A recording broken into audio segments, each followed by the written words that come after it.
क्या आपने कभी सोचा है कि जो पति घर में शांत, जिम्मेदार और समझदार दिखता है, वही चुपचाप किसी और से भावनात्मक रूप से जुड़ क्यों जाता है? वह धोखा देने का इरादा लेकर निकलता है या फिर किसी ऐसी कमी से जूझ रहा होता है जिसे वह खुद भी शब्दों में नहीं बता पाता? क्या पति का अफेयर सिर्फ गलत चरित्र की निशानी है या इसके पीछे मन का कोई गहरा दबाव छुपा होता है? आज हम उसी मनोवैज्ञानिक सच को समझने वाले हैं जिसे जानना दर्दनाक है, लेकिन जरूरी भी। यह विषय क्यों जरूरी है? भारतीय समाज में पति को परिवार की रीढ़ माना जाता है। उससे उम्मीद होती है कि वह मजबूत रहेगा, भावनाएं कम दिखाएगा और सब संभालेगा। लेकिन यही उम्मीद कई बार उसके मन को चुप करा देती है। जब भावनाएं दबती हैं और समझे जाने की जगह नहीं मिलती, तो वही पति बाहर किसी और के करीब चला जाता है। इस विषय को समझना इसलिए जरूरी है ताकि हम सिर्फ आरोप न लगाएं, बल्कि कारणों को पहचान सकें। 1. भावनात्मक उपेक्षा और सराहना की भूख। कई पतियों की सबसे बड़ी शिकायत यह होती है कि घर में उनकी भावनाओं को गंभीरता से नहीं लिया जाता।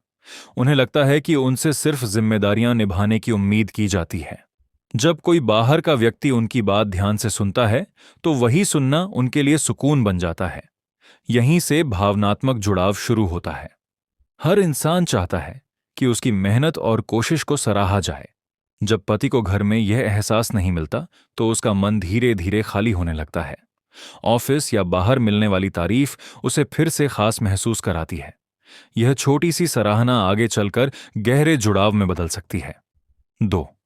अपनी पहचान खोने का डर। शादी के बाद कई पुरुष सिर्फ कमाने वाला या जिम्मेदार पति बनकर रह जाते हैं। उनकी अपनी इच्छाएं, शौक और सपने पीछे छूट जाते हैं। जब कोई उन्हें फिर से वही पुराना इंसान महसूस कराता है, तो वह आकर्षण बन जाता है। यह आकर्षण अफेयर की तरफ पहला कदम हो सकता है। 3.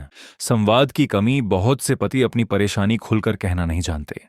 उन्हें सिखाया गया है कि भावनाएं दिखाना कमजोरी है। जब बात करने की आदत नहीं होती, तो गलतफहमियां बढ़ती जाती हैं।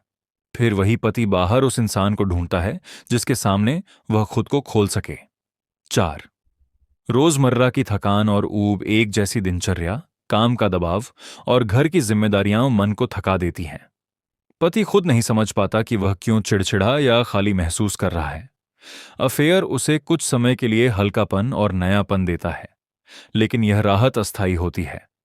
मनोवैज्ञानिक सच, सबसे बड़ा मनोवैज्ञानिक सच यह है कि अधिकतर पति अफेयर प्यार की तलाश में नहीं करते। वे उस एहसास की तलाश में होते हैं जहां उन्हें बिना जज किए समझा जाए। असल जुड़ाव व्यक्ति से नहीं, उस भावनात्मक राहत से होता है जो उन्हें मिलती है। जब यह राहत खत्म होती है, तो अफेयर भी अपना अर्थ खो देता है। रिश्ते को कैसे बचाइए? अगर पति भावनात्मक रूप से दूर होता दिख रहा है, तो सबसे पहले संवाद की जगह बनानी जरूरी है। आरोप लगाने की बजाय सवाल पूछना रिश्ते को बचा सकता है। पति को भी यह समझना होगा कि भागना समाधान नहीं है। भावनाओं को साझा करना कमजोरी नहीं, बल्कि रिश्ते की ताकत है। निष्कर्ष: पति का अफेयर सिर्फ एक गलत कदम नहीं, बल्कि एक अनसुनी कहानी होती है। रिश्ते अचानक नहीं टूटते, वे धीरे धीरे चुप होते हैं। आज सवाल यह नहीं है कि पति अफेयर क्यों करते हैं, सवाल यह है कि क्या हम एक दूसरे को सच में सुन रहे हैं। आप क्या सोचते हैं, रिश्ते को बचाने का सही समय कब होता है? अपनी राय कमेंट में साझा करें और ऐसे ही गहरे मनोवैज्ञानिक सच जानने के लिए चैनल से जुड़े रहें।